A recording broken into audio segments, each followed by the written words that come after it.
Eagerness to know, Buddha होने की तैयारी बुद्धि जब कहते हैं, थोड़ा सा फर्क है। हाँ, शब्द की बहुत गहराई में जाएं, बिल्कुल प्राचीन से प्राचीन, तो वही मतलब है, वही मतलब है।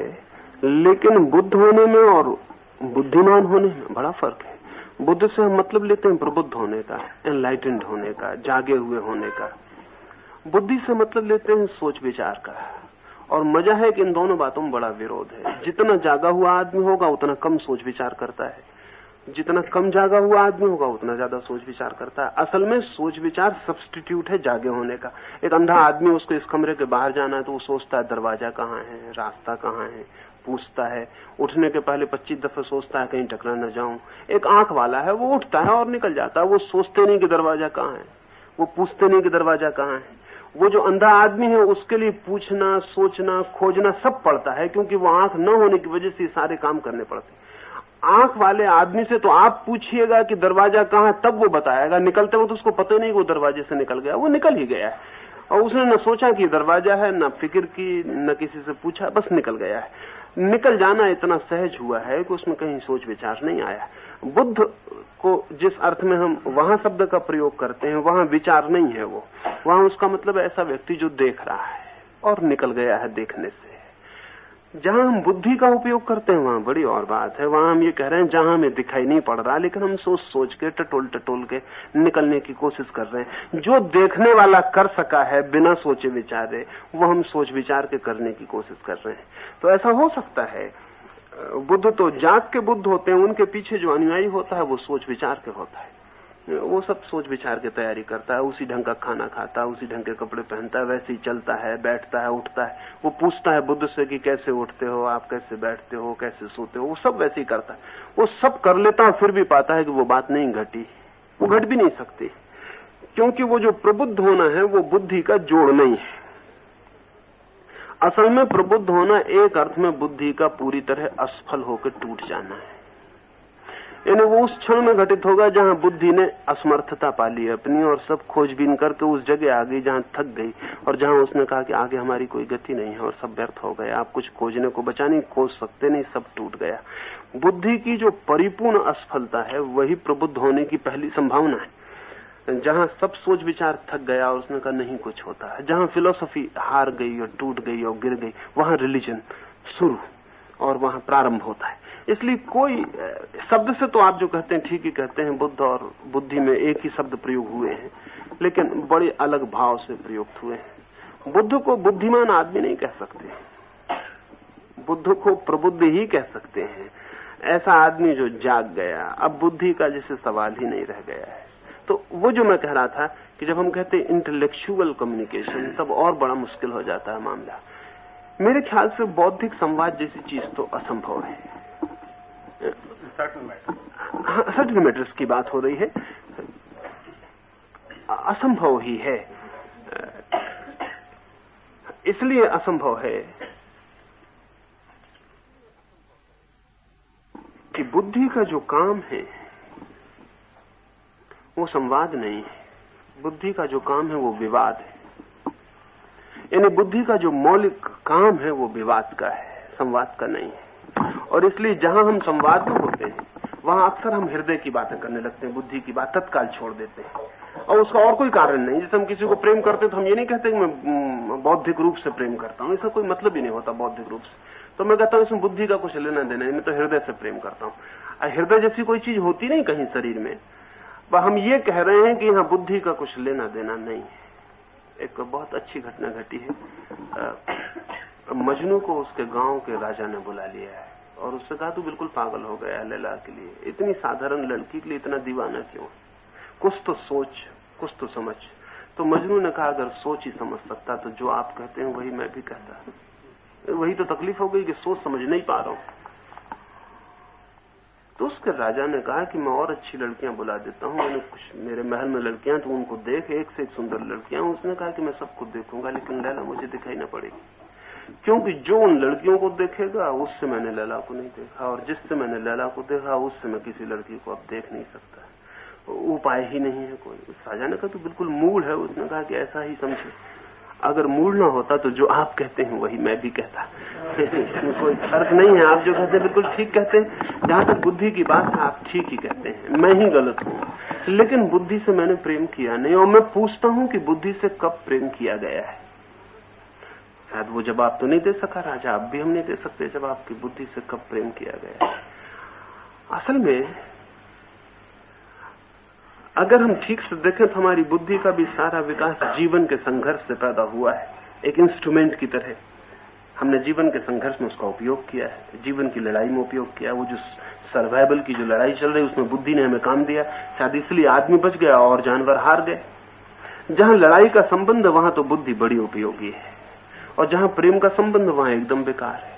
इसलिए परमात्मा से बुद्धि का नाता जोड़ना, सत्य से बुद्धि का नाता जोड़ना जरा कठिन है। हाँ, लड़ाई करनी हो, हिंसा करनी हो, बम बनाना हो तो बुद्धि का काम हो जाता है। तो संवाद जो है वो एक तरह की लड़ाई नहीं है, बल्कि लड़ाई से हट जाना है। और जब हम कहते हैं बौद्धिक संवाद, तब कंट्राडिक्टरी है वो दोनों शब्द। संवाद और बौद्धिक का कोई मतलब नहीं है। लेकिन इसका ये मतलब नहीं है कि हम बुद्धि को खो दें तब संवाद होगा। ये मैं नहीं कह रहा हूं कि हम अबुद्धिवान हो जाएं, कि हम मूढ़ होके अंधे होके बैठ जाएं तो संवाद होगा। When I raise this problem, I have genuine struggle of philosophers like Wittgenstein in mind. समझा? Who, though he explored possibilities of language and making it as unambiguous as possible, still believed his faith was in something which was unsayable. हाँ, बिल्कुल था, बिल्कुल था। I'm just coming nearer to him when I ask this. बिल्कुल था। लेकिन तकलीफ ये है, अब विटगेंस्टीन ही है, तो वो भी कहेगा जो ना कहा जा सकता हो उसे ना ही कहा जाए। लेकिन ये भी कहना हो गया, यू हैव असर्टेड। अगर मैं ये कहूं कि परमात्मा को नहीं कहा जा सकता तो मैंने काफी कह दिया। जो कहा जा सकता था वो कह ही दिया। हमारी कठिनाई ये है कि हमारे पास सिवाय भाषा के कोई उपाय नहीं है। यानी मामला ऐसा है कि मेरे हाथ में तलवार है और उसी से मुझे आपका आलिंगन करना है। ये बड़ी मुसीबत की बात है। आलिंगन करना है और है तलवार हाथ में, और कोई हाथ नहीं है मेरे पास, और प्रेम करना है आपसे और गले मिलना है आपसे, और तलवार ही मेरे पास है। तो ये तलवार की वजह से गला कटने का डर है, और इस तलवार के सिवा मेरे पास कोई उपाय नहीं है।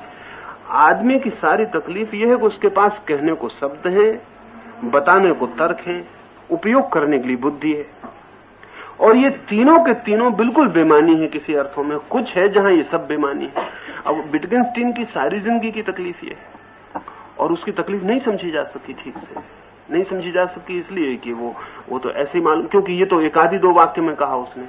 ये तो कभी वो कहता है कि जो ना कहा जा सके उस संबंध में चुप रहना उचित है, और फिर बाकी में तो वो सब भाषा का ही खंडन कर रहा है कि नहीं कहा जा सकता, नहीं कहा जा सकता। उसकी बड़ी किताबों में एक आध दो वाक्य ऐसे खो जाते हैं कि उनकी कोई फिक्र ही नहीं है, लेकिन वही महत्वपूर्ण है, बाकी सब बेमानी है। वहां जहां वो ये कह रहा है कि कुछ है जो नहीं कहा जा सकता, लेकिन फिर भी कहने की इच्छा तो है, इशारा करने की इच्छा भी है, और उसे शब्द से ही करना पड़ेगा। इसका रास्ता क्या निकले? रास्ता एक ही है कि हम शब्द का उपयोग करें और शब्द की निरर्थकता को जानते हुए उपयोग करें। लिटरेचर में हो रहा है। Literature when it tries to become formal is trying to achieve, it accepts the paradox of word and yet tries to cleanse it of its unambiguity by making it as language as transparent as possible, so as to bring us to have an encounter with reality. That is the aim of formal literature. How would you evaluate that? Because they have not just deployed intelligence, they have accepted the paradox and trying to make a way out of it by achieving something, some formal unity. मैं समझा। असल में अगर ठीक से हम देखें तो सारी कलाएं जैसे जैसे सत्य को बताने की दिशा में आगे बढ़ेंगी, वैसे वैसे सत्य को बताने में तो समर्थ न होंगी, जो कुछ बता पा रही थी उसको भी बताने में असमर्थ हो जाएंगी। वैसे ही हुआ है, हो रहा है। नई मूर्ति है, या नई पेंटिंग है या नई कविता है या नया संगीत है। चेष्टा है इस बात की कि वो जो फॉर्म जो बाधा डालता है, वो जो आकार और आकृति और वो जो मीडियम बाधा डालता है, उससे हम मुक्त होके इतना ट्रांसपेरेंट हो सकें कि वो बाधा न डाले बल्कि मार्ग बन जाए। लेकिन परिणाम क्या होता है? परिणाम ये होता है कि वो बाधा डालता था, अगर उससे हम मुक्त होने की कोशिश करते हैं तो हम मुक्त तो हो जाते हैं, लेकिन तब वो ट्रांसपेरेंसी ही रह जाती, उससे कुछ आगे आर पार कुछ नहीं दिखाई पड़ता, क्योंकि वो जो दिखाई पड़ता था वो आकार ही था। मैं इस तरह के शब्दों का उपयोग कर सकता हूं जो बाधा न डाले, मगर वो शब्द सब अर्थहीन होंगे, ओम जैसे शब्द होंगे वो, या कोका कोला जैसे शब्द होंगे जिनका कोई मतलब नहीं होगा। अब जैसे ओम, तो अब इसका कोई मतलब नहीं है। ये हमने बहुत पहले इसका प्रयोग किया, इसीलिए कि अर्थहीन है, इसका उपयोग करो, क्योंकि जितने अर्थवान शब्द सब उपयोग करके झंझट में डाल देते हैं और फिर उनकी झंझट नहीं सुलझती। अब ये ओम है, इसका उच्चारण कर दो, इसका कोई अर्थ नहीं, इससे कुछ इंगित नहीं होता, और इससे हम ये इंगित कर रहे हैं कि कुछ है जो शब्द के बाहर है, उसके लिए हमने ये शब्द चुना, लेकिन उससे भी क्या फर्क पड़ता है? कितने ओम कहते रहो, उससे भी कुछ फर्क नहीं पड़ता, उसका भी इंगित कहीं नहीं हो पाता। मंत्र शास्त्री आपकी जो उपपत्ति मान्य नहीं करेगी। आप कहते हैं कि हमने इसलिए उपयोग किया तो उसका कोई मतलब नहीं, लेकिन वो मंत्र शास्त्री वो कहेंगे कि उसका कोई और कारण से उपयोग। वो मंत्र शास्त्री से बात करनी चाहिए ना, वो मंत्र शास्त्री से बात करनी चाहिए। मैं तो यहाँ ये कह रहा हूँ, मैं ये कह रहा हूँ कि नई कलाएं इस तरह के उपयोग कर रही हैं जो एब्सर्ड हैं, इस तरह की मूर्तियां बना रही हैं जिसको आप किसी की मूर्ति नहीं कह सकते। अगर आदमी की मूर्ति बनानी तो ऐसी बनानी पड़ेगी कि उसमें किसी का चेहरा ना आए, क्योंकि किसी का भी आ जाएगा तो वो किसी का हो जाएगा, आदमी का नहीं रह जाएगा। अब आदमी की अगर मूर्ति बनानी तो उसमें मेरा चेहरा नहीं होना चाहिए, आपका चेहरा नहीं, उसमें किसी का चेहरा नहीं होना चाहिए। उसमें कोई पर्टिकुलर चेहरा हुआ कि वो किसी आदमी का हो जाएगा, आदमियत का न रह जाएगा। तो हमें एक ऐसी मूर्ति बनाए जिसमें किसी का चेहरा ना हो, बन जाएगी ऐसी मूर्ति। लेकिन हम सोचते थे कि वो आदमियत की बन जाएगी, वो एक आदमी की भी न रह जाएगी। जो मैं कह रहा हूं वो ये कह रहा हूं कि आदमियत की तो बनेगी नहीं, वो जो एक आदमी की बन सकती थी वो भी नहीं बनेगी, अब वो वहां से भी विदा हो जाएगी, वो फेसलेस हो जाएगी। आदमियत की बनाने में सिर्फ चेहरा खो जाएगा। और ऐसे हुआ है, इसलिए नई कला के सारे प्रयोग फेसलेसनेस की तरफ है, सब चेहरे खो गए हैं वहां से, और तो हमारी समझ के बाहर हो गया है। और जो कुछ लोग कहते हैं कि हमारी समझ में आ रहा है, वो या तो फैशन की वजह से कहते हैं या इस वजह से कहते हैं कि वो नहीं तो बुद्धिहीन मालूम पड़ेंगे। बाकी नई कला की सारे आयाम, सारे डायमेंशंस ऐसे हैं कि वो आपको समझ में नहीं आ रहे हैं, ना आने चाहिए। कोशिश ही ये है कि समझ में आ गए तो अर्थ पकड़ में आ गया आपके, और अर्थ अगर पकड़ में आ गया तो आकार पकड़ में आ गया, फॉर्म हो गया, बात खत्म हो गई। नहीं, जो समझ में नहीं आ रहा है, यही तो सारी चेष्टा है कि समझ में आपके ना आ जाए। लेकिन समझ में आने वाले शब्द से भी नहीं बता पाते थे, ना समझ में आने वाले शब्द से क्या बता पाएंगे। यानी मैं ये कह रहा हूं, जब समझ में आने वाला शब्द ही नहीं बता पाता तो समझ में ना आने वाला शब्द भी नहीं बता पाएगा। इसका मेरा क्या मतलब है? मेरा मतलब यह है कि यदि हमें बुद्धि की पूरी असमर्थता का बोध हो जाए, उसमें जरा भी आशा न रह जाए, होपिंग अगेंस्ट होप चल रही है बहुत दिनों से, वो चलती जाती है। कुछ लोग छिटक जाते हैं रास्ते के किनारे और वो कह देते हैं कि होपलेस हो गया मामला, उनकी बात अलग। लेकिन आमतौर से हम आशा बांधे चले जाते हैं कि कोई रास्ता खोज लेंगे। अगर कालिदास नहीं खोज पाया तो इजरा खोज लेंगे, अगर हमारे मूर्तिकार पुराने नहीं खोज पाए तो पिकासो खोज लेगा। हम कोशिश में लगे हैं कि कोई न कोई रास्ता खोज लेंगे कि जो न कहे जाने जैसा है वो हम कह देंगे। मैं ये कह रहा हूं कि जिस दिन किसी व्यक्ति को ये समझ में आ जाता है कि ये मामला एज सच एब्सर्ड है, यानी ये सवाल नहीं है कि हम और किसी तरकीब से कह देंगे, नहीं, सवाल ये है कि कहा ही नहीं जा सकता। ये सवाल नहीं है कि हम कोई और अच्छा शब्द खोज लेंगे, अच्छी आकृति, अच्छी कविता, अच्छी पेंटिंग, नहीं, ये सवाल नहीं है। जो है वो कहे जाने योग्य ही नहीं है। ऐसा नहीं है कि आज तक नहीं कहा गया आगे कहा जा सकेगा, नहीं, वो कहा ही नहीं जा सकता। वो जो रियलिटी जिसको आप कह रहे हैं वो कही नहीं जा सकती। तब इसका मतलब यह है कि वो सिर्फ जानी जा सकती है। और तब जानने और कहने के फासले और फर्क को समझ लेना उपयोगी होगा। वो जो नहीं कहा जा सकता वो भी जाना जा सकता है। हमारी क्या तकलीफ है कि हम ये कोशिश में लगे हैं कि जो जाना जा सकता है वो कहा भी जाना चाहिए। हमारी जो सारी तकलीफ है, जैसे कि आदमी बुद्ध कहता है कि मैंने जाना निर्वाण, तो हम ये पूछते हैं कहो क्या है निर्वाण। एक आदमी कहता है मैंने ईश्वर को जाना, तो हम ये पूछते हैं बोलो फिर क्या है ईश्वर। अगर वो नहीं बोल पाता तो हम हंसते हैं, हम कहते हैं तो फिर जाना ही नहीं होगा, क्योंकि अगर जाना है तो बोलो, और अगर नहीं बोल सकते हो तो स्वीकार कर लो कि नहीं जाना, क्योंकि जो जाना गया है वो बोला क्यों नहीं जा सकता। हाँ, basic human need to transform his experience into things. Now, in language we find that it is transformed into symbols of words, and through which we get some meaning. But then there are certain experiences, which is a particular human experience, which is also transformed into other symbols, presentational symbols, which is in painting, music, and various other arts that you find. So through which also there is of course some communication which the language will never be able to, discursive language will never be able to convey.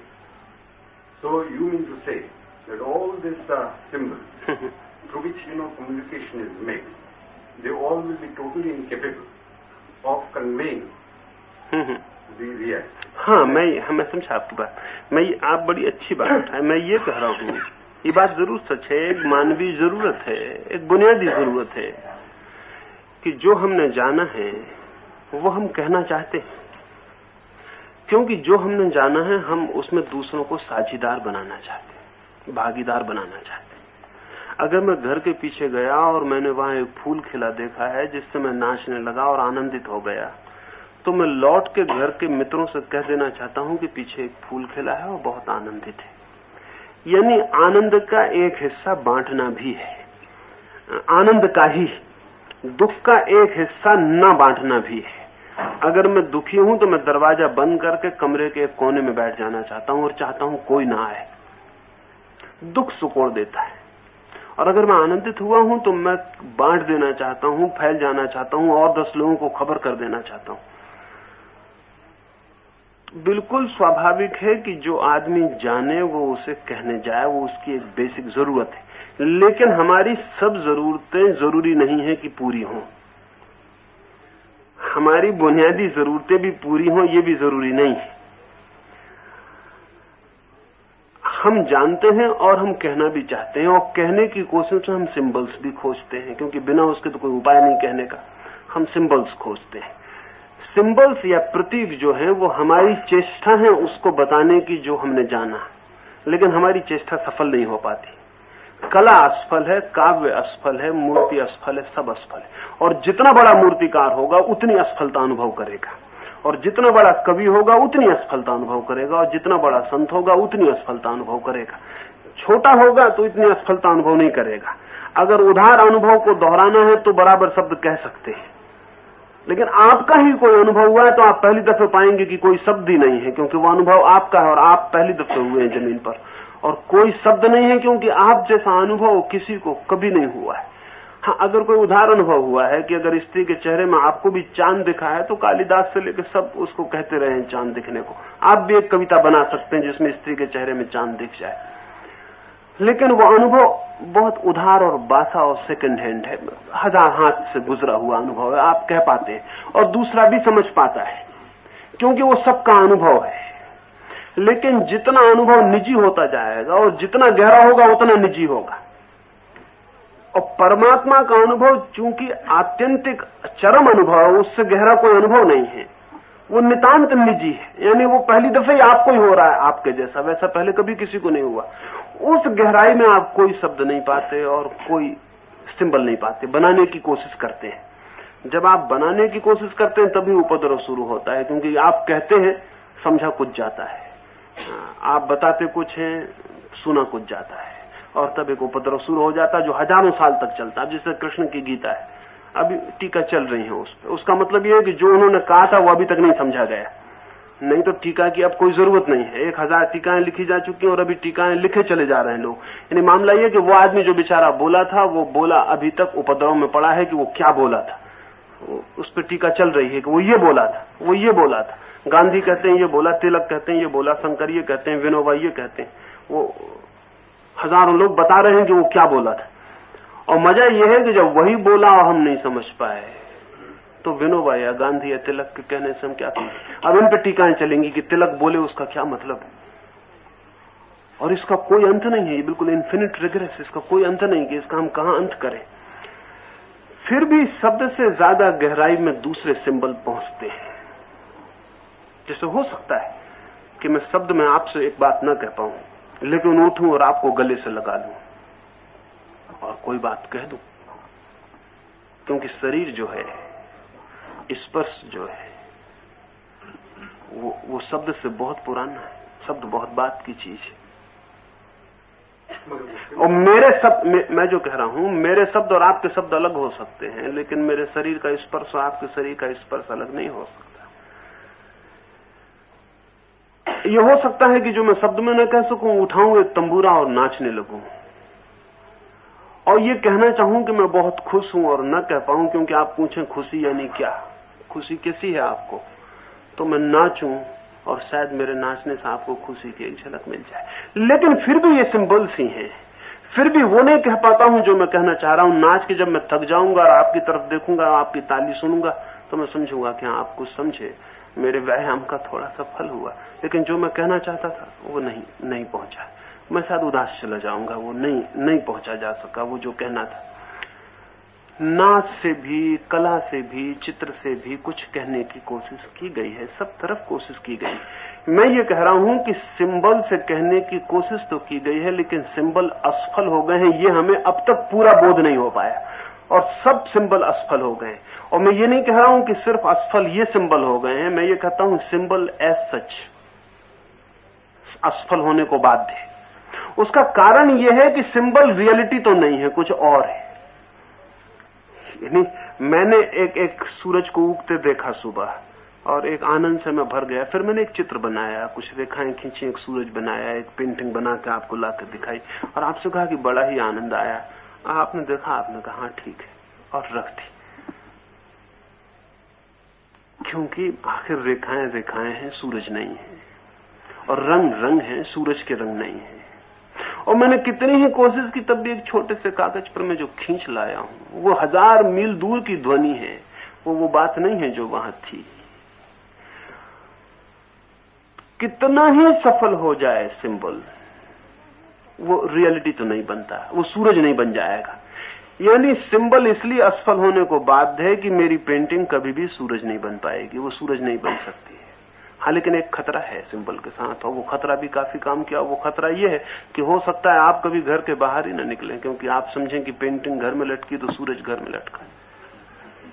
हमें बाहर जाने की जरूरत क्या है, तो घर में तो सूरज लटका हुआ है हमारे, और आप उसी पेंटिंग से उलझे रह जाएं और सूरज को कभी न जान पाए। सिंबल ने अब तक कम्युनिकेट तो किया नहीं, लेकिन हिंड्रेंस डाली। गीता पकड़े बैठा है कोई, वो सूरज घर का किताब वाला सूरज है, वो अपने घर बैठा है। कुरान पकड़े बैठा है कोई, महावीर को, कोई बुद्ध को पकड़े बैठा है। ये सब लोग थे, क्योंकि महावीर हमारे लिए क्या है, सिर्फ सिंबल्स जो वो बोले वही रह गया हमारे पास। कृष्ण हमारे लिए क्या है, वो जो बोले। अगर कृष्ण का बोला हुआ खो जाए तो कृष्ण खो जाएंगे। न मालूम कितने कृष्ण खो गए जो कि नहीं बोले, या बोले और फिर नहीं पकड़ा जा सका तो खो गए। सिंबल पकड़ जाता है। यानी जिन्होंने कोशिश की थी, उन्होंने तो चाहा था कि इस प्रतीक के द्वारा आपको कुछ कह देंगे, और कठिनाई ऐसी हो गई कि अगर आज वो मुर्दा हो कहीं वापस लौट सकें, तो पहला काम ये करें कि आपसे गीता कैसे छुड़ा लें। अगर कृष्ण लौट सकें तो पहला काम ये करें कि गीता को इकट्ठा करके आंख कैसे लगा दें, क्योंकि सोचा तो था कि कुछ कह देंगे, कुछ कह तो न पाए। और ये लोग जा सकते थे खुद भी खोज में, वो भी नहीं गए, क्योंकि उन्होंने समझा कि हमारे पास तो उपलब्ध हो गई, किताब हमारे पास है। कला असफल हो गई है, दर्शन असफल हो गया है, शास्त्र असफल हो गए हैं, गुरु असफल हो गए। और असफलता का कारण यह है कि सत्य को प्रतीक कभी बनाया ही नहीं जा सकता। सत्य सत्य है, और आपको जानना है तो आपको आमने सामने खड़ा होना पड़ेगा, बीच में प्रतीक लेने का कोई उपाय नहीं। लेकिन कम्युनिकेशन में प्रतीक आ जाता है। इसलिए कम्युनिकेशन और रियलाइजेशन अलग अलग बातें हैं। तो कम्युनिकेशन एक काम भर अगर कर दे, जो मेरी समझ है, आप मुझसे पूछ सकते हैं फिर मैं क्यों मेहनत कर रहा हूं, जब मैं मानता हूं कि इंट्रिंसिकली एब्सर्ड है, बोल के कुछ कहा नहीं जा सकता, तो फिर मैं क्यों बोल रहा हूं। तो मेरा कुल कहना इतना है कि बोलने से केवल इतनी हालत पैदा की जा सकती है कि आपको एक दिन लगे कि एब्सर्ड है, बेकार है, कुछ ना हुआ, न बोलने से कुछ हुआ, न सुनने से कुछ हुआ। इतना नेगेटिव अर्थ में ही कम्युनिकेशन का उपयोग है कि हम सिर खपाते रहें, फिर आपका भी सिर पक जाए, मेरा भी पक जाए, मैं कहूं कि बकवास बंद, आप कहें कब चुप हो जाइए, अब मुझे कुछ नहीं सुनना। एक घड़ी ऐसी आ जाए कि आप घबरा जाएं और आप कहें कि नहीं जाना जा सकता, अब तो शायद आप घर के बाहर निकल जाएं, पेंटिंग को यहीं छोड़ जाएं, वहां सूरज है, इधर कोई, वहां सूरज है ही, कोई हमारे संवाद न करने और करने का कोई सवाल नहीं। रविन्द्रनाथ के जीवन में बड़ा अच्छा उल्लेख है। एक रात एक किताब पढ़ रहे हैं, सौंदर्य पर एक किताब पढ़ते हैं, रात 2 बज गए हैं और पढ़ते पढ़ते थक गए हैं, फिर क्रोध से किताब पटक दी है, दिया बुझा दिया और फिर खड़े होकर नाचने लगे हैं, क्योंकि जब तक वो किताब पढ़ रहे थे उन्हें पता ही ना था कि बाहर पूर्णिमा की रात है। और जैसी किताब पटकी है और दिया बुझाया है तो चांद की सब किरणें भीतर भर गई हैं बजरे के अंदर, जहां नाव पर वो थे, और चांद बाहर था जब तक दिया भीतर चल रहा था, वो भीतर आ गया है।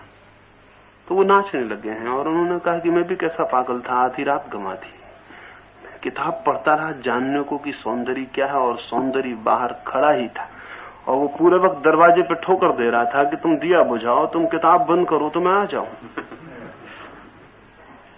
लेकिन अब मुझे मिलने का उपाय नहीं। अगर मैं रविन्द्रनाथ को मिल सकता तो उनसे कहता कि हो सकता था सांझ आप सो गए होते और चांद फिर भी बाहर खड़ा रहता। आधी रात तक किताब पढ़ने ने कम से कम एक हालत पैदा की, एक विपरीत हालत पैदा की कि सब बेकार है, सब कुछ समझ में नहीं आता। किताब पटक सके आप तो ही चांद देख सके। किताब तो नहीं बता सकी कि सौंदर्य क्या है, लेकिन किताब को पटकना एक स्थिति है मन की, जिसके बिना हो सकता था सौंदर्य न जाना जा सकता। यानी मैं ये कह रहा हूं कि दर्शन का एक ही उपयोग है फिलोसफी का, कि वो आपको इतना परेशान कर डाले, हाँ, इतना आप परेशान हो जाएं कि एक दिन आप किताब पटक सकें। उस फ्रस्ट्रेशन की हालत में, उस थकी मांदी सर्वहारा दशा में, जब कोई मार्ग नहीं, कोई दिशा नहीं, कोई आशा नहीं, तब शायद आपकी आंख उसको देख लें जो है, वो तो है ही, उससे कोई सवाल नहीं। अगर मेरे कम्युनिकेट करने पर उसका होना निर्भर होता तो कोई खतरा था, यानी मेरे संवादित करने पर उसके होने में कोई फर्क नहीं पड़ता है, वो है ही। खतरा तब है जबकि हम ऐसा समझ के चलें कि संवाद हो जाएगा। संवाद एक अर्थ में असंभव है, बौद्धिक संवाद तो असंभव है, यानी वो असंभावना ही है, असंभावना का ही नाम है। फिर क्या और कोई संवाद हो सकता है? और कोई संवाद नहीं है, और क्या संवाद करिएगा? हम चुप बैठ सकते हैं, लेकिन जब हम चुप बैठेंगे तो मेरे और आपके बीच बात नहीं होगी। जब हम चुप बैठेंगे तो मेरी भी जो रियलिटी है उससे बात होगी और आपकी भी रियलिटी से बात होगी। अगर इसको मैं ऐसा कहूं कि शब्द जो हैं वो हमें एक दूसरे की तरफ अभिमुख कर देते हैं, मौन जो है वो हमें सत्याभिमुख कर देता है। जब हम बातचीत करते होते हैं तो मैं आपकी तरफ देखता हूं, आप मेरी तरफ देखते हैं, और सत्य यहां खड़ा हुआ देखता रहता है कि दोनों आपस में उलझे हुए। जब शब्द बीच से खो जाते हैं तो न मैं आपकी तरफ देखता, ना आप मेरी तरफ देखते हैं, तब मजबूरी में जो है उसको हमें देखना पड़ता है। एक घड़ी आनी चाहिए जिंदगी में जब शब्द व्यर्थ हो जाए, मगर ये आएगी भी नहीं जब तक शब्द के साथ श्रम न चले, व्यायाम न चले। हाँ, बिल्कुल ही जाना पड़े, बिल्कुल जाना पड़े, तक पहुंचा दे जहां आप पार हो जाए, थका दे, और तो कोई उपयोग नहीं। हाँ, कहिए। Our scriptures all say that the nature of reality is Satchidananda, existence, knowledge and bliss. Vivekananda ji also says it. So, is it not a definition of reality? नहीं, सत्य की कोई परिभाषा नहीं हो सकती है। ये हमारी आकांक्षाओं की परिभाषा है, सत्य की नहीं। हमारी आकांक्षा है कि सत्य ऐसा हो, सच्चिदानंद हो, सत्य भी हो, चित्त भी हो, आनंद भी हो, ये हमारी आकांक्षा है। यह आदमी की आकांक्षा है कि सत्य दुख ना हो, नहीं तो मर गए। यहाँ संसार दुख है और सत्य भी दुख है, मोक्ष भी दुख है, तो फिर हम कहां जाएंगे? तो मोक्ष ऐसा हो जहां दुख बिल्कुल ना हो, मोक्ष ऐसा हो जहां की अज्ञान बिल्कुल ना हो, ज्ञान ही ज्ञान हो। मोक्ष ऐसा हो जहां अंधेरा बिल्कुल ना हो, प्रकाश ही प्रकाश हो। इस सच्चिदानंद जो है सत्य की परिभाषा नहीं है, ये हमारी आकांक्षा है। और हमारी आकांक्षाएं हमें बड़ी प्रीतिकर लगती हैं, इसलिए जिस शास्त्र में ये लिखी हो उस शास्त्र को हम बड़ा प्रेम करेंगे। और अगर विवेकानंद ये कहेंगे तो वो भी बड़े गुरु हो जाएंगे। उसका कुल कारण इतना है कि हमारी आकांक्षाओं को तृप्ति मिल रही है। अगर कोई गुरु आए और कहे कि सत्य बड़ा दुखद है और एकदम अंधकारपूर्ण है और अज्ञान ही अज्ञान है, तो आप कहें कि आपकी क्या जरूरत है, आप यहाँ, हम तो काफी अज्ञान वैसे ही झेल रहे हैं, काफी दुख झेल रहे हैं, और मोक्ष में भी यही होगा, तो फिर तो कोई उपाय ना रहे। हमारी आकांक्षाएं हैं ऐसी कि आत्मा अमर हो, कभी ना मरे हम, सुख ही सुख हो, दुख ना हो। लेकिन सत्य की ये परिभाषा नहीं है। मेरी तो अपनी समझिए कि जहां आनंद होगा वहां दुख के भी बड़े नए आयाम होंगे, होने ही चाहिए। अभी जिस दुख को हम जानते हैं वो बड़ा छिछला है, क्योंकि जिस सुख को जानते हैं वो भी बड़ा छिछला है। असल में इनकी मात्रा बराबर होती है। जिस दिन आनंद इतना गहरा होगा कि रोआ रोआ कब जाएगा, तो इस भूल में मत पड़ना कि उस दिन दुख भी इतना गहरा नहीं होगा। उस दिन दुख भी इतना ही गहरा होगा कि रोआ रोआ कब जाएगा। हमारी संवेदनशीलता बराबर बढ़ती है। एक आदमी को अगर सौंदर्य का बहुत बोध है तो उसे कुरूपता का भी उतना ही बोध हो जाता है। यह असंभव है कि एक आदमी को सौंदर्य का ही सिर्फ बोध हो जाए और कुरूपता का बोध ना हो। ये तो असंभव है। ये तो एक साथ बढ़ेगा। एक साथ ही अगर एक आदमी को स्वच्छ रहने का बड़ा आनंद है तो उसे अस्वच्छ होने की पीड़ा बढ़ जाएगी उसी मात्रा में। लेकिन हमारी आकांक्षाएं चाहती हैं कि ऐसी दुनिया हो जहां अंधेरा ना हो, रोशनी रोशनी हो। हालांकि भगवान हमारी आकांक्षाएं पूरी नहीं करता, नहीं हम बड़ी मुश्किल में पड़ जाएं। अगर रोशनी रोशनी हो तो रोशनी बहुत घबराने वाली हो जाए। रोशनी में भी सुबह जो हमें सुख मालूम पड़ता है, उस सुख को पाने का अर्जन भी रात के अंधेरे में ही हमने किया है। और सुबह जब किसी के प्रेम में आनंद आता है तो वो कल किसी की घृणा में झेले गए दुख का भी उसमें हाथ है, ये अकेला नहीं है। तो सत्य तो इतना बड़ा है कि उसमें दुख भी होगा और आनंद भी होगा और अंधेरा भी होगा और प्रकाश भी होगा और उसमें परमात्मा भी होगा और शैतान भी होगा। सत्य तो चूंकि कॉम्प्रिहेंसिव होगा, पूरे को घेरेगा। उसमें अमरता भी होगी तो उसमें मृत्यु भी होगी, उसमें पूर्ण मृत्यु भी होगी। सत्य तो सब घेर लेगा जो है, और हम जो है पूरे को नहीं देखना चाहते, क्योंकि हम खुद ही घबराते हैं कि पूरा न दिखाई पड़े। क्योंकि पूरा दिखाई पड़ने का बड़ा और ही मतलब होगा। अभी मैं बात कर रहा था, कोई आया तो मैंने उससे कहा आ जाओ, तो किसी ने पूछा कि आप दोनों बातें एक साथ कह रहे हैं, आ जाओ, आओ भी और जाओ भी। तो मैंने उसको कहा कि जिंदगी में तो दोनों साथ ही हैं, जहां आना है वहां जाना जुड़ा हुआ है। आने का मतलब ही है जाने की शुरुआत,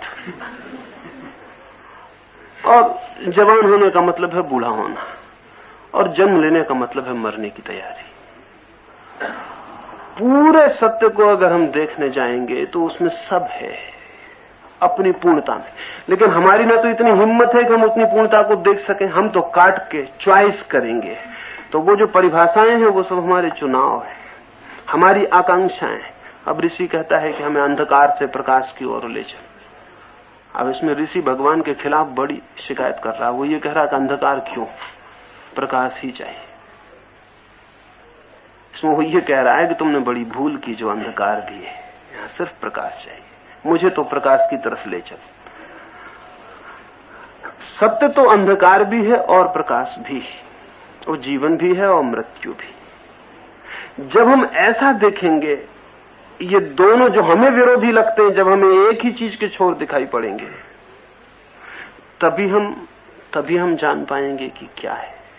और जब हम ऐसे विरोध को एक साथ जान पाएंगे तो हमारे चित्त के सब खंड विदा हो जाएंगे। फिर हमारी कोई आकांक्षा न रह जाएगी, क्योंकि आकांक्षा का फिर कोई मतलब नहीं। फिर अंधेरा होगा तो हम जानेंगे ये प्रकाश के आने की तैयारी है, और प्रकाश होगा तो हम जानेंगे ये अंधेरे की तैयारी। और दुख होगा तो हम जानेंगे कि आसपास कहीं सुख है, और सुख होगा तो हम जानेंगे तैयार रहो दुख आता है। वो हमारी तैयारी होगी, वो हम जानेंगे कि ये जीवन है। लेकिन अभिलाषाएं सुख देती हैं बहुत, और धर्म के नाम पर बहुत कुछ तो हमारी मनोवांछाएं हैं, इच्छाएं हैं जो चलती हैं, और दुखी हैं, पीड़ित हैं। एक बर्टन रसल ने कही एक बहुत बढ़िया बात कही है। उसने कहा है कि अगर दुनिया सच में सुखी हो जाए तो धर्मगुरुओं का क्या होगा, क्योंकि दुखी लोग सुख की तलाश में निकलते हैं।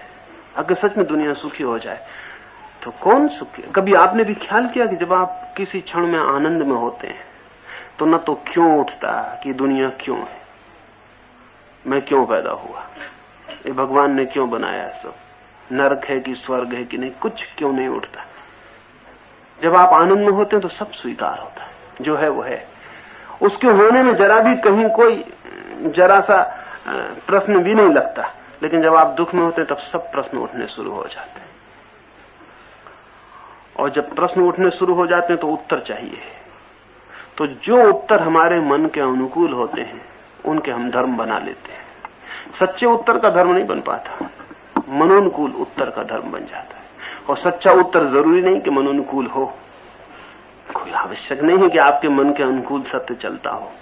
हाँ, सत्य के अनुकूल आप चाहें तो चल सकते हैं, लेकिन सत्य को कोई बंधन आपके अनुकूल चलने का नहीं है। लेकिन मनोनुकूल उत्तर धर्म बन जाता है।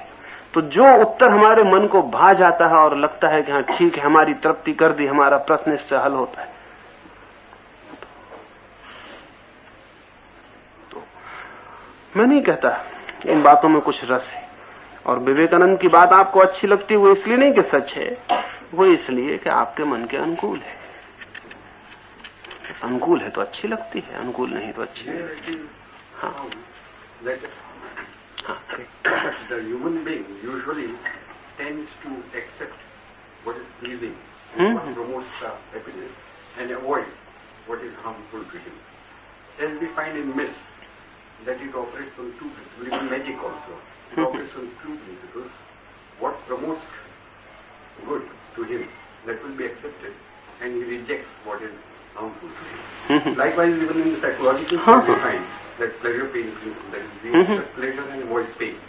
So on that principle, even our people, ठीक है, they are formulated, that is, they are projected or present miserable condition, and that बस उससे उल्टा हमने वहां कल्पना कर ली है।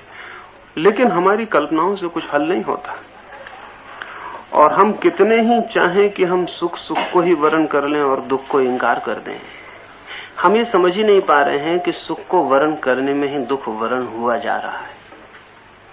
और ऐसे जैसे कि एक सिक्का है और मैं उसका एक पहलू फेंक देना चाहता हूं और एक पहलू बचा लेना चाहता हूं। अब मैं पागल हो जाऊंगा, क्योंकि मैंने एक ऐसा काम शुरू किया जो पूरा हो नहीं सकता। एक हिस्सा फेंक देना चाहता हूं एक सिक्के का, और एक हिस्सा बचा लेना चाहता हूं। अब ज्यादा से ज्यादा इतना ही हो सकता है कि जिस हिस्से को मैं बचाना चाहता हूं उसे ऊपर कर लूं, और जिसे फेंक देना चाहता हूं उसे नीचे कर दूं। बस इससे ज्यादा कोई सफलता नहीं मिल सकती। लेकिन कितनी देर ऊपर नीचे करूंगा? जिसको मैंने नीचे किया है और जिसको मैंने ऊपर किया है, जिसको मैंने ऊपर किया उससे थोड़ी देर में ऊब जाऊंगा, क्योंकि कब तक उसे देखता रहूंगा। और बड़े मजे की बात है कि दुख कभी उतना उबाने वाला नहीं होता जितना सुख उबाने वाला हो जाता है। असल में दुखी आदमी कभी बोर ही नहीं होता, सिर्फ सुखी आदमी बोर होता है। बोरडम जो है वो सुखी आदमी का गुणधर्म। इसलिए आप हैरान होंगे कि जितना समाज दुखी होता है उतनी आत्महत्या कम होती है, लोग कम परेशान नजर आते हैं, कम चिंताएं घेरती हैं, क्योंकि दुखी आदमी को बोर होने की फुर्सत नहीं है। वो अपने काम में लगा हुआ है, बदलने में लगा हुआ है, सिक्का को उल्टा कर ले। लेकिन जब सिक्का उल्टा हो जाएगा फिर क्या करेगा? एक दफा दुख को नीचे दबा दिया और सुख को ऊपर कर लिया, फिर क्या करिएगा? और अब अगर सिक्के को उल्टा है तो नीचे दुख है। तो जैसे ही एक आदमी सुखी हुआ कि उसकी मुसीबत शुरू हुई। देवताओं की दुनिया में अगर कोई दुख होगा तो बोर्डम का होगा, मोक्ष में भी अगर कोई दुख होगा तो बोर्डम का तो होगा। और बोर्डम इतनी हो गई होगी, मैं नहीं समझता कि मोक्ष में अब कोई एक भी बचा हो, सब भाग गए होंगे। उनकी बोर्डम की तो हम कल्पना भी नहीं कर सकते, क्योंकि जहां सुख बिल्कुल उपलब्ध हो वहां करिएगा क्या? वो तो दुख से लड़ने में रस है। सुख मिलता नहीं, उसके पाने की आकांक्षा में सारा मजा है। और जब मिल जाता है तब थोड़ी देर बाद हम पाते हैं कि अब क्या करें। तब आप हैरान होंगे कि सुखी आदमी अपने हाथ से दुख भी खोजने लगता है। तो वो ऐसी तरकीबें करता है जिनसे अब दुख आए। मैं एक फकीर हुआ नसरुद्दीन, उसकी कहानी कहता रहता हूँ। वो एक गांव के बाहर बैठा हुआ है, सांझ का वक्त है, अंधेरी रात है, और एक आदमी आके घोड़े से उतरा है और उस आदमी ने उस नसरुद्दीन के सामने एक बहुत बड़ी थैली पे रख दी और कहा कि इसमें करोड़ों रुपए के हीरे जवाहरात है और मैं इस किसी को भी देने को तैयार हूं, मुझे जरा सा सुख मिल जाए। और मैं गांव-गांव खोज रहा हूं, मुझे सुख नहीं मिलता। मैं परेशान हो गया हूं कि मैं मर जाऊं या क्या करूं, सब है मेरे पास, सुख नहीं है। तो किसी ने मुझे कहा कि फकीर नसरुद्दीन हो, उसके पास चले जाओ। तुम ही हो, मैं तुम्हारे पास आया। फकीर खड़ा हो गया, उसने कहा कि मैं ही हूं। उसने कहा कि तो सुख चाहिए। उस आदमी ने कहा कि सुख चाहिए, सब खोने को तैयार हूं, एक क्षण भर के लिए भी सुख मिल जाए। उस फकीर ने इतनी बात पूछी और वो थैली लेकर फकीर भाग गए। वो आदमी चिल्लाया कि ये क्या कर रहे हो? मैं तो सोचता था तुम ब्रह्मज्ञानी हो। लेकिन जब वो नहीं रुका तो वो आदमी उसके पीछे भागा। गांव फकीर का तो जाना माना था, वो गली कूचे चक्कर देने लगा, सारा गांव इकट्ठा हो गया। वो चिल्ला रहा है कि मुझे लूट लिया, मैं मर गया, मेरी जिंदगी खराब हो गई, मेरी जिंदगी भर की कमाई है उस थैली में, और ये आदमी चोर निकला, ये ब्रह्मज्ञानी नहीं है, और पकड़ो और मुझे बचाओ, मैं मरा। वो सारे गांव में चक्कर लगा के फकीर वापस उसी जगह पे आ गया। उसने थैली पटक के झाड़ के पास खड़ा हो गया।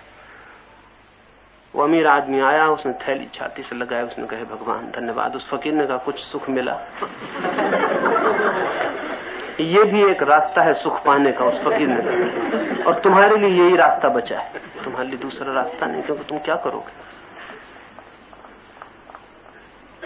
हम जो चाहते हैं सुख ही सुख बच जाए, वो संभव नहीं है। अगर बच भी गया तो सुख भी दुख देने लगेगा। तब जिसको मैं कहता हूं जो जीवन को उसकी सच्चाई में देखता है, आकांक्षाओं में नहीं। दो रास्ते हैं, एक तो मैं आकांक्षाओं से जीवन को देखने जाऊं। जब मैं कहता हूं सुख ही सुख चाहिए, तब मैं जीवन की फिक्र नहीं कर रहा। मैं ये कह रहा हूं मुझे चाहिए, लेकिन मैं ये नहीं पूछता कि जीवन को मेरी फिक्र है कुछ। मैं नहीं था और जीवन था, और मैं नहीं रहूंगा और जीवन रहेगा, और रत्ती भर कहीं कोई पत्ता नहीं हिलेगा, कहीं कोई लहर नहीं कपेगी, कहीं कुछ भी नहीं होगा। मेरे होने न होने से जीवन को क्या फिक्र है? जीवन की अपनी धार है। मैं इधर दो क्षण के लिए हूं तो मैं कहता हूं ऐसा चाहिए, ऐसा चाहिए, ऐसा चाहिए। जब मैं ये देखता हूं कि मैं नहीं था और सब था, और मैं नहीं रहूंगा और सब होगा, तब उचित है कि मैं देखूं कि क्या है, बजाय इसके कि मैं कहूं कि क्या होना चाहिए। तो जब मैं देखूंगा कि क्या है तो मुझे पता चलेगा दुख और सुख एक ही सिक्के के दो पहलू। और जब दोनों एक ही सिक्के के दो पहलू हैं तो किसको बचाना और किसको छोड़ना, तब मैं राजी हूं। सुख आया तो सुख के लिए, दुख आया तो दुख के लिए। और ये जो राजी होना, ये जो एक्सेप्टेबिलिटी है, ये एक ऐसे आनंद में उतार देती है जिसका हमें कुछ भी पता नहीं। वो आनंद दुख विरोधी नहीं है, वो आनंद दुख में भी रहेगा। वो आनंद सुख का पर्यायवाची नहीं है, क्योंकि सुख चला जाएगा तब भी वो रहेगा। और इसलिए उसको आनंद शब्द कहने से भी थोड़ी भूल हो जाती है। इसलिए जो और थोड़ी समझ पूर्वक बुद्ध ने प्रयोग किया, तो बुद्ध ने आनंद का उपयोग नहीं किया, शांति का उपयोग किया, आनंद को छोड़ दिया। क्योंकि आनंद में कहीं न कहीं सुख का ख्याल है। हम कितने उसको बचाने की कोशिश करें, आनंद में कहीं न कहीं सुख का भाव है। इसलिए एक शांत मन रह जाता है, सुख है और दुख है। और वो तभी रह सकता है जब दोनों एक से स्वीकार हो गए हैं, क्योंकि दोनों हैं। और स्वीकार करने की हमें चेष्टा नहीं करनी है, मतलब अस्वीकार करने का कोई अर्थ ही नहीं है। ये हमें दिखाई पड़ जाए तो बात खत्म हो गई, वो है। और लेकिन हम आकांक्षाएं आरोपित कर रहे हैं, इसलिए हमने इस तरह के धर्म खड़े कर लिए हैं, गुरु भी खड़े कर लिए, जो हमारी आकांक्षाओं की तृप्ति के रास्ते बता रहे हैं। वो हमसे कहते हैं हम परमानंद में पहुंचा देंगे, तो ठीक है, हम पहुंचने की कोशिश करते हैं। हम कभी पूछते भी नहीं कि परम आनंद में होने की आकांक्षा ही दुखी आदमी का लक्षण है। और दुखी परम आनंदित हो सकता है मंत्र पढ़ने से। तो इतने फर्क है, मतलब दुखी और परम आनंदित आदमी में। एक मंत्र पढ़ता है, एक मंत्र नहीं पढ़ता। इतनी सस्ती तरकीब काम कर जाएगी कि परम आनंद मिल जाएगा। क्या हम सोचते हैं कि परम आनंद मिल जाएगा उपवास करने से, कि रात खाना न खाने से, कि सिगरेट न पीने से, कि चाय न पीने से परम आनंद मिल जाएगा? अगर इतना ही फासला है तो दुखी और परम आनंद आदमी में बहुत फर्क नहीं है। सिगरेट पान इत्यादि का फर्क है, ऐसा छोटा सा फर्क है। यानी फिर कोई महावीर और बुद्ध में, हाँ, बहुत ही मीडियोकर फर्क, ऐसा कमजोर फर्क है कि कोई हिम्मत का आदमी जाने नहीं चाहेगा। इतनी सस्ता सा फर्क मोक्ष में और पृथ्वी पर अगर है कि मोक्ष में लोग सिगरेट नहीं पीते और चाय नहीं पीते और सिनेमा नहीं देखते, इतना ही अगर फर्क है तो कौन मोक्ष जाना चाहे? इसमें कोई मतलब नहीं रह गया है, इसमें कोई बात नहीं। फर्क कुछ ज्यादा रेडिकल होना चाहिए, ये कोई फर्क ही ना हुआ। फर्क का मतलब ही ये है कि हम जहां हैं उसमें हमारी दो तरह की जिंदगी हो सकती है, आकांक्षाओं को आरोपित करने वाली और यथार्थ को स्वीकार कर लेने वाली। बस दो तरह की जिंदगियां होती हैं। आकांक्षाओं को आरोपित करने वाला आदमी है और यथार्थ को स्वीकार कर लेने वाला आदमी। आकांक्षाओं को आरोपित करने वाला चाहे कुछ भी करे दुख में रहेगा। ऐसा नहीं है कि जो आकांक्षाओं को आरोपित नहीं करता उसको दुख नहीं आएंगे, ये मैं नहीं कह रहा हूं, दुख तो उसको आएंगे लेकिन वो दुख में नहीं रहेगा। मगर आकांक्षा है उनको भी देखना तो पड़ेगा ना, रियलाइज तो करना पड़ेगा। है ही हम क्या कर रहे हैं, हम उनको भी नहीं देख रहे हैं, उनके अनुकूल जगत को देखने की कोशिश में लगे। हाँ, यानी हम उनको भी देख लें तो भी वो भी तो यथार्थ के हिस्से हैं। आकांक्षाएं तो रियलिटी का हिस्सा है, वो तो यथार्थ है कि हम में है। अब मुझ में इच्छा है कि मैं अमर रहूं, ये मुझे जानना चाहिए, लेकिन बजाय इसको जानने के मैं वो शास्त्र पकड़ लूंगा जिसमें लिखा है कि हाँ अमर रहना है, पक्का है, और जो हमारे पक्ष में वो अमर रह जाएंगे, जो नहीं है पक्ष में वो मर जाएंगे।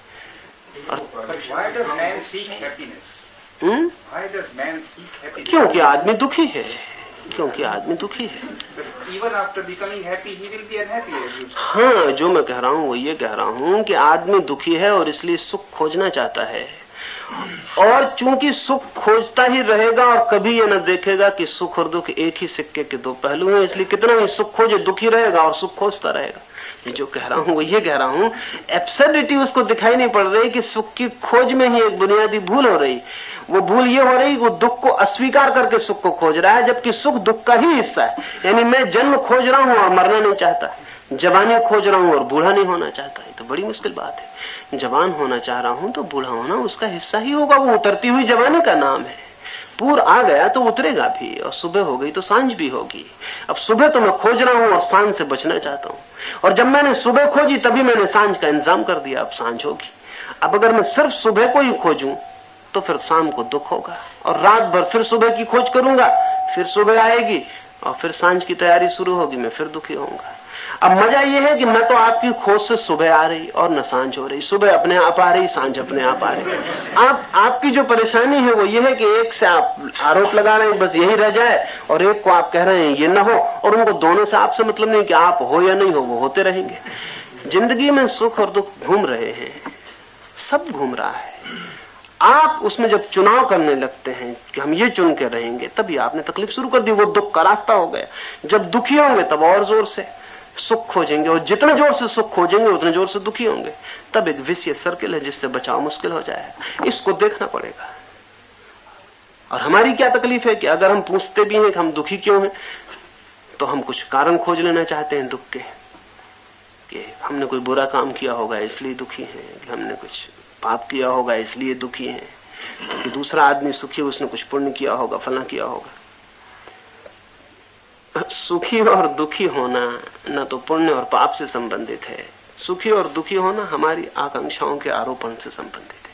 कितने जोर से आरोपित करने की आकांक्षा में लगे, लेकिन किसी दिन डिसइल्यूजनमेंट आता है, पता चलता है कि कुछ आरोपण से नहीं होता। सुबह आती है और आती है, सांझ आती है और आती है, तब बात खत्म हो गई।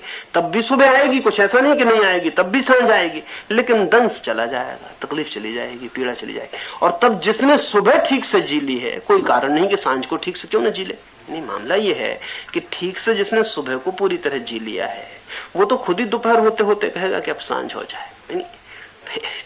जो आदमी ठीक से जवान रह लिया है, वो बुढ़ापे की आकांक्षा उसके भीतर आ जाएगी, क्या वो बूढ़ा हो जाए। जो आदमी ठीक से जी लिया है वो मरना भी चाहेगा। निश्चय ने बहुत अच्छी बात कही। निश्चय ने कहा कि जब फल पक जाता है तो गिरना चाहता है। राइपनेस इज ऑल। एक दफा पक भर जाए और जब पक जाता तो गिरना ही चाहता। सिर्फ कच्चे फल घबराते हैं कि कहीं गिर ना जाए, कि कहीं गिर ना जाए। और चूंकि हम जिंदगी भर कच्चे रह जाते हैं, इसलिए मरने से डरते हैं। अब इस तरह चक्कर पे चक्कर पैदा होते चले जाते हैं कि मरने से डरते हैं तो उस सिद्धांत को पकड़ते हैं जो कह दे कि मरोगे नहीं।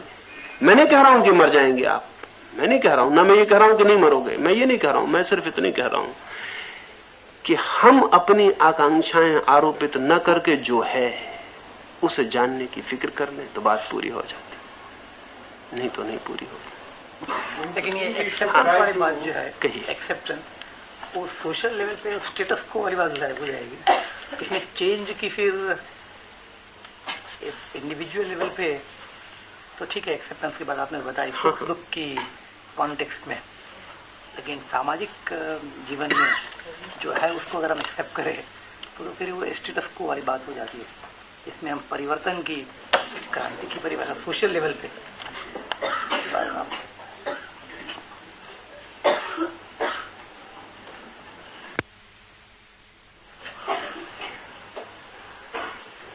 आपने एक बहुत अच्छा सवाल किया है। आप पूछ रहे हैं व्यक्ति के तल पर तो ये ठीक है कि हम स्वीकार कर लें, लेकिन समाज के तल पर गरीबी है, बीमारी है, दुख है, शोषण है, उस सबको भी स्वीकार कर लें, ये बहुत बढ़िया बात है। और मैं बहुत इधर जितना सोचता हूं तो बहुत अजीब अनुभव करता हूं। पहली बात तो ये है, ये कंट्राडिक्टरी दिखाई पड़ेगा, लेकिन ऐसा है, जो व्यक्ति स्वयं के तल पर सुख दुख को स्वीकार नहीं करता, वो समाज के तल पर सब बीमारियों को स्वीकार करने वाला होता है। जैसे हमारा मुल्क है, हमने व्यक्ति के तल पर सुख दुख कभी स्वीकार नहीं किए।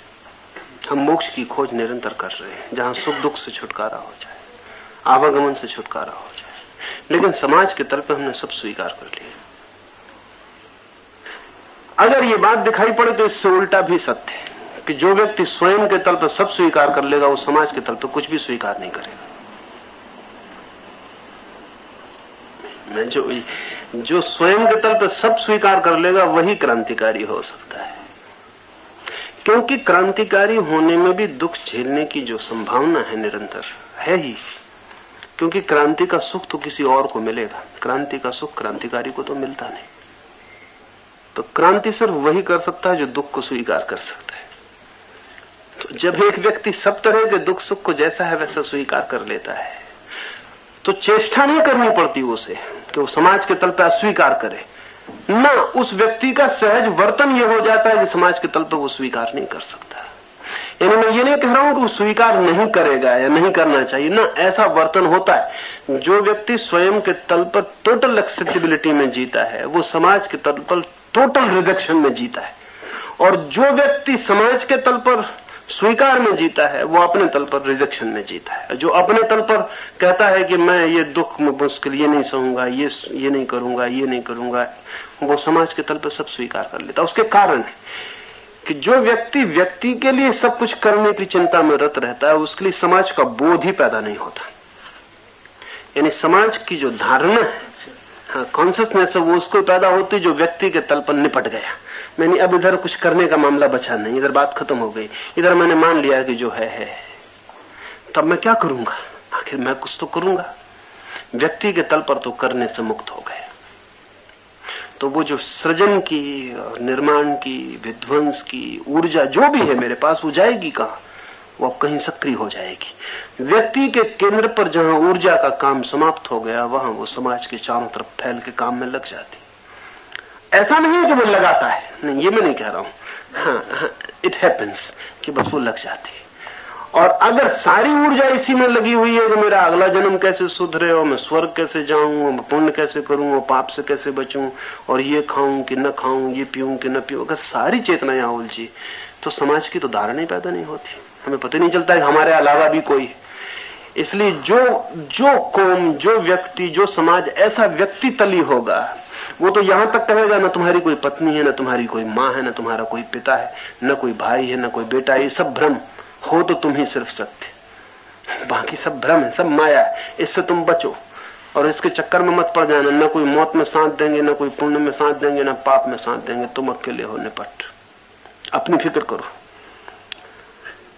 ये जो सारी फिक्र अपनी करो, यानी इसकी फिक्र मत करना कि औरत अगर भूखी मर रही तो मर रही, वो अपने पिछले जन्मों का पाप का फल भोग रही, तुम्हारा क्या लेना देना। तुम्हारा बच्चा अगर सड़क में भीख मांग रहा है तो मांग रहा होगा, क्योंकि उसको मांगना पड़ेगी, उसके अपने कर्म फल। तुम अपनी फिक्र करो। तो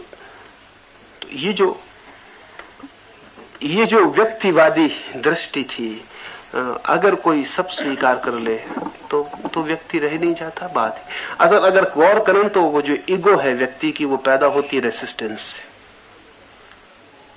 वो जितना मैं लड़ता हूं कि ये नहीं चाहिए और ये चाहिए, ये नहीं चाहिए, और इसी के संघर्ष में मेरा मैं पैदा होता है कि मैं हूं। चॉइस मैं पैदा करती है, चॉइसलेस ईगो नहीं हो सकती। को बचने का उपाय नहीं रह जाता। मैं हूं इसका क्या मतलब है? सुबह सूरज निकलता है, सांझ सूरज ढलता है, मैं कहां हूं? मैं कहता हूं सुबह ही होना चाहिए और सांझ नहीं। और 8 घंटे 10 घंटे तो सूरज को ढलने में लगेंगे। 8-10 घंटे मैं अपने मैं को मजबूत करूंगा कि अभी तक नहीं ढलने दिया, अभी तक सूरज को रोके हुए, अभी तक सुबह। जब ढल जाएगा तब मैं सोचूंगा जरूर पिछले जन्मों का कोई कर्म बाधा रहा और सूरज अपने आप ढल रहा है और अपने आप उग रहा है, मुझसे कुछ लेना देना नहीं। इधर मेरी ईगो मजबूत होती चली जाएगी। लेकिन जब मैं मान लिया कि ऐसा हो रहा है, तब अचानक मेरी सारी ऊर्जा और सारी शक्ति चारों तरफ फैल के काम करने में लग जाती है। यानी मेरी दृष्टि में क्रांतिकारी पैदा होता है सर्व स्वीकार से। उल्टा लगता है क्योंकि क्रांतिकारी निषेध करता है। और जिंदगी के 2 हिस्से हैं, जो जिसको हम विधेय और निषेध, नेगेटिव पॉजिटिव कहें। अगर मैं अपने तय पॉजिटिव हूं तो समाज की तरफ नेगेटिव रहूंगा, क्योंकि वो दूसरा हिस्सा है मेरा। अगर मैं अपनी तरफ नेगेटिव हो गया तो समाज की तरफ पॉजिटिव हो जाऊंगा, वो मेरा दूसरा हिस्सा है। मैं कहीं एक हिस्सा रहेगा। अब कहां रखने की बात है। अगर समाज को अच्छा करना हो तो व्यक्ति के तल पर स्वीकृति होनी चाहिए, और समाज को अगर सड़ाना हो तो व्यक्ति के तल पर अस्वीकृति होनी चाहिए। इसलिए मेरी बात में निरंतर विरोध लगता है। मुझे कई लोग आके कहते हैं कि आप सुबह के ध्यान में सिखाते हैं सब स्वीकार कर लो, और सांझ की सभा में कहते हैं सब अस्वीकार कर लो। अब मैं क्या करूं? सुबह सूरज उगता है, सांझ ढलता है, इसमें मैं क्या कर सकता हूं ना। अब सूरज से नहीं कहते कभी जाके कि सुबह उगते हो सांझ ढलते हो। विरोध है दोनों में। जब सुबह उगे तो सांझ ढलते क्यों? नहीं, सुबह में यही कहता हूं कि स्वीकार कर लो, सांझ यही कहता हूं। और दोनों ही जिंदगी के, दोनों जिंदगी के। एक और सवाल किसी ने पूछा, इसको आखिरी मान लें। पूछा है, मानव आज रुग्ण है, और मैं ये मानता हूं कि जब मनुष्य पैदा हुआ था करोड़ों वर्ष पहले, तब आदमी अवश्य स्वस्थ रहा होगा। तो फिर मनुष्य को वो कौन सा अचेतन मन है जिससे बीमारी के जंतुओं को आने दिया, और वे जंतु और बीज कौन से जिसने मनुष्य को अमानवीयता की शुरुआत होने दी, और शायद यही रूप की मूल जड़। ऐसी सब कल्पनाएं हैं। असल में कोई करोड़ों वर्ष पहले आदमी सुखी था, ऐसे ख्याल में पड़ने की कोई जरूरत नहीं। और आज कोई आदमी को दुखी होना अनिवार्य है, ऐसी भी कोई बात नहीं है। कुछ लोग समझ लेते हैं वे सदा सुखी हैं, इस अर्थ में कि वे दुख को भी स्वीकार कर लेते हैं। जो नहीं समझते वे सदा दुखी हैं, इस अर्थ में कि वे दुख को अस्वीकार करने में ही दुखी होते चले जाते हैं। और ऐसा नहीं है कभी कि सारी मनुष्यता सुखी थी और सारी मनुष्यता कभी दुखी हो गई है। और ऐसा भी नहीं है कि कभी सब स्वस्थ थे और अब सब अस्वस्थ हो गए। ऐसा कभी नहीं है। हर युग की अपनी बीमारियां होती हैं, अपने दुख होते हैं, बदल जाते हैं। नए युग नई बीमारियां पैदा कर लेते हैं, नए दुख पैदा कर लेते हैं। लेकिन सदा दुख है, सदा बीमारी है, सदा परेशानी है, और सदा रहेगी। हम लड़ते रहेंगे और एक तरफ से बचाएंगे और दूसरी तरफ से पैदा हो जाएगा। अभी लुई पास्चर ने इतनी मेहनत की, वैज्ञानिकों ने इतनी मेहनत की। अब अगर लुई पास्चर लौट आए तो शायद घबरा जाए, क्योंकि उसने आदमी को बचाने की कोशिश की कि बच्चे मर न जाएं। अब बच्चे ज्यादा हो गए, अब हम उन्हें पैदा न होने दें, या पैदा हो जाएं तो अब उनको मारने का उपाय करें। तो भ्रूण हत्या के लिए और गर्भपात के लिए विचार करना पड़ता है। और कोई आश्चर्य नहीं है कि अगर संख्या बढ़ती चली जाए तो जिस तरह भी हम जन्म निरोध की बात कर रहे हैं, इस तरह में एक उम्र के बाद बूढ़े आदमी को मरने के लिए मजबूर करें। कोई आश्चर्य नहीं, वो दूसरा हिस्सा है उसका जो होगा। अगर ये नहीं रुकता है मामला, ये नहीं रुकता है, अगर हम बच्चों को नहीं रोक पाते, नहीं रोक पा रहे हैं, तो दूसरा उपाय एक ही है कि जैसे हम 58-55 वर्ष में रिटायर करते हैं, हम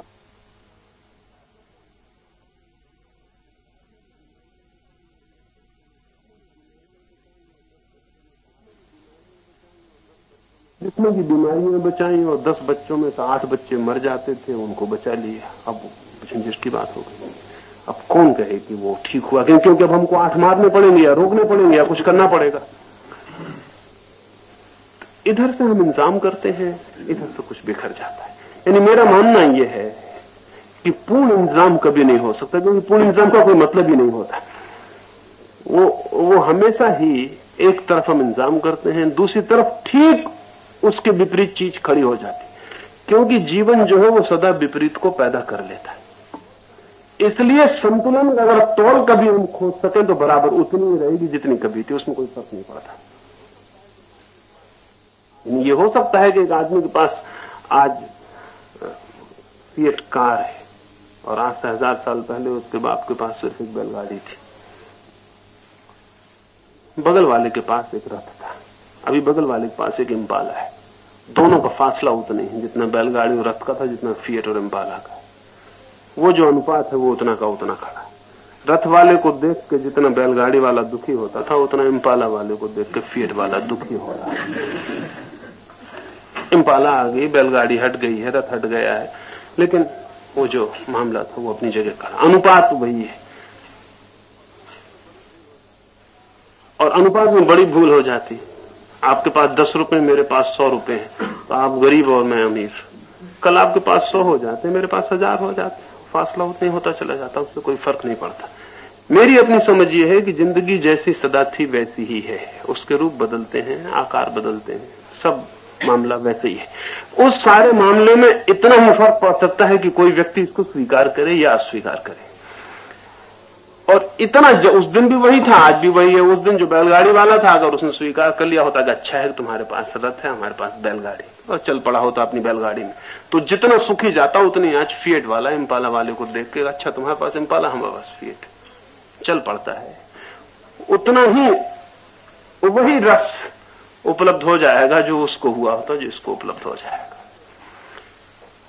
जिंदगी वैसी ही है, सदा वैसी ही है। रुख क्या हम लेते हैं इस पर निर्भर करता है। और 2 तरह के रुख हैं, जैसे मैंने कहा। एक तो है कि हम निरंतर आकांक्षाओं को आरोपित करते चले जाएं, और एक है कि जो है उसे हम जान लें, उसे हम पहचान लें, उसे हम देख लें। और जैसे ही हम उसको देखते हैं, अनिवार्य रूप में उसकी स्वीकृति आ जाती है, क्योंकि सवाल ही नहीं है अस्वीकार करने का। ऐसे स्वीकृत उपलब्ध व्यक्ति को ही मैं धार्मिक कहता हूं।